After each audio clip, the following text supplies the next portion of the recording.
A Justiça e o governo querem evitar o trabalho escravo, principalmente no campo e nas carvoarias da região. Em muitos casos, são pessoas que trabalham por um prato de comida, vivem em alojamentos sem as mínimas condições de higiene e têm os documentos retidos pelo empregador. Ocorrem até ameaças de morte, em maior parte nas carvoarias da região. A denúncia foi feita pela Pastoral da Terra e confirmada pelos trabalhadores.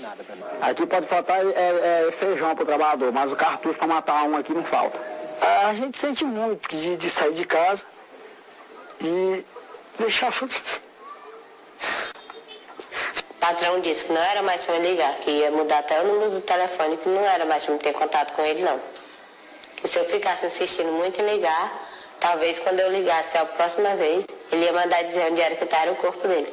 Se dá denunciar ele, diz que ele manda matar, né?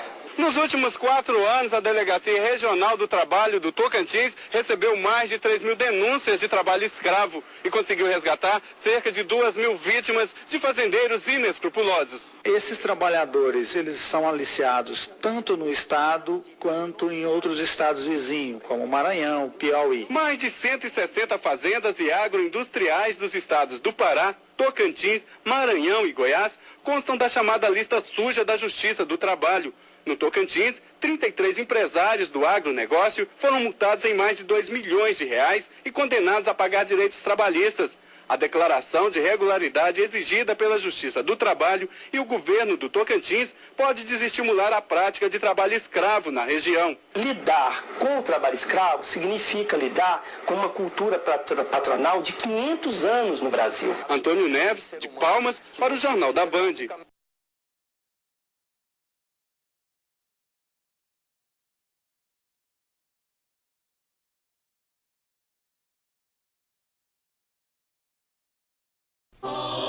A princesa imperial regente, em nome de Sua Majestade o Imperador Dom Pedro II, faz saber a todos que a Assembleia Geral decretou e ela sancionou a lei seguinte. Artigo 1º.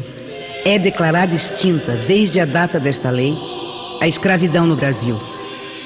Manda, portanto, a todas as autoridades a quem o conhecimento e execução da referida lei pertencer, que a cumpram e façam cumprir.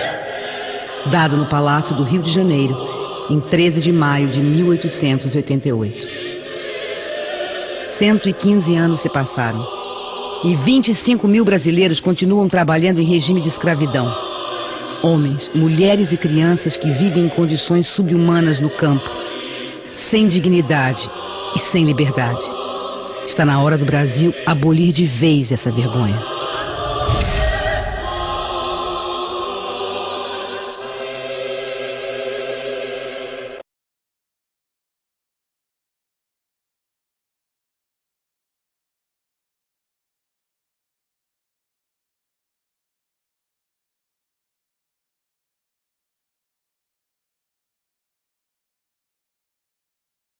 Para mim, a escravidão no Brasil foi um modelo econômico português que eles tiveram para explorar novos territórios e também disseminar a fé cristã.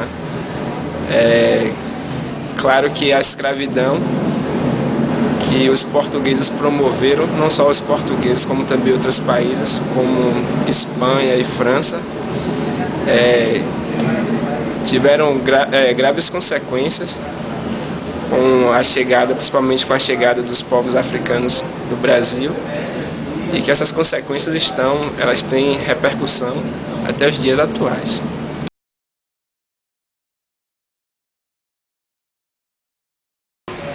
Com certeza sim. Claro que agora de uma outra maneira, né? A gente tem hoje outras formas de escravidão.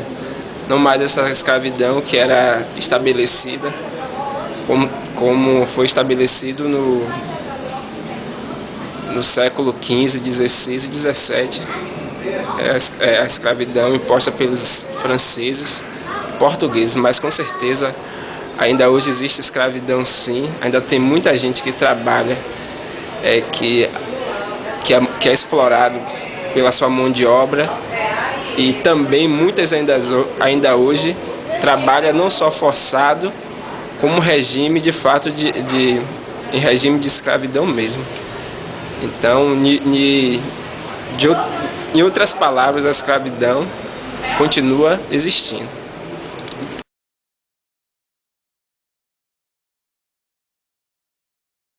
Com certeza sim. Na verdade, com esse processo de escravidão dos negros, né, como eu já falei, no século XV e XVI, ela tem consequências fortíssimas nos dias atuais. Eu acredito que tudo o que acontece hoje do preconceito racial é fruto da escravidão que aconteceu, né, na África e no Brasil. Eu acredito que como a população negra, tanto africana quanto brasileira, ela foi desvalorizada social e culturalmente naquela época, e hoje essas ideologias continuam prevalecendo.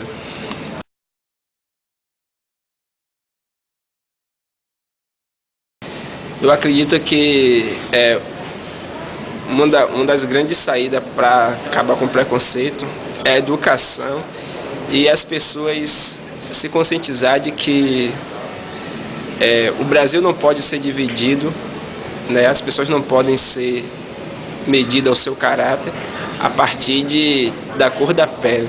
Eu acho que as pessoas são iguais e que a gente precisa se conscientizar de que todo mundo é brasileiro, que o povo brasileiro é justamente essa mistura de africano, português, espanhol, inglês, e a partir disso, né, tentar desconstruir toda essa teoria que durou por tantos anos e que hoje ainda sutilmente perdura.